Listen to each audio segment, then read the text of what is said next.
Agarda siz nimagadir erishmasangiz, men sizni tanlamayman. Nima qilaman aldab? Sizni yaxshi ko'raman, yoningizda bo'laman deb. Sizni yoningizda bo'lishi mumkin, qachonki sizdagi vajohatni, erkaklarga xos ovchilik xislatini ko'rsam. Otamni ko'ndirish hech nima emas, lekin sizdan yaxshiroq variant bo'lsa, majburlashib deb erga tegib ketaveeraman. O'zimni oqlab albatta. Hissiyotlar bir kun kelib tugaydi. Sizni shunchaki hech kim qadrlamaydi. Bu azaldan shunday bo'lib kelgan va shunaqa davom etadi. Bilasanmi? Hozir sen meni eshitishing kerak. Chunki men intellektual tomonlama sendan ancha yaxshiroqman va buni ikkalamiz ham juda yaxshi bilamiz. Agar intellekting bo'lmasa-yu, puling bo'lsa seni eshitadigan, nima desang xo'p deydigan, ko'nglingga qaraydigan bo'lardim. Afsuski unday emas. Do'stim, jigarim deb nima qilaman? Bularning hammasi his-tuyg'ular. Vaziyat taranglashganda esa bularning hammasi chekida talqon etib turadi. Puling bormi?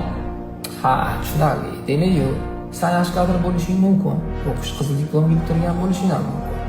Lekin to'g'risi, puling bo'lmasa men seni ishga ola olmayman.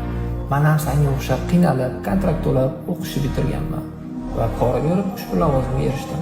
Endi o'z pullarim qaytarib olishim kerak. Porani yomon ko'ramiz, lekin o'zimizga kelganda dengizdan tomchi ko'rib ishimizni hal qilamiz. Dunyo shunaqa, shafqatsiz. Shafqatlilarni yomon ko'radi. Tushunarsan, bu hayot qonuni. Seni hech kim shunchaki yaxshi ko'rmaydi. Sababi sen erkak kishisan. Sen bu urushda nima qilib bo'lsa ham g'alaba qozonishing kerak. Tushunarsan, sen hech qachon ozod bo'la olmaysan.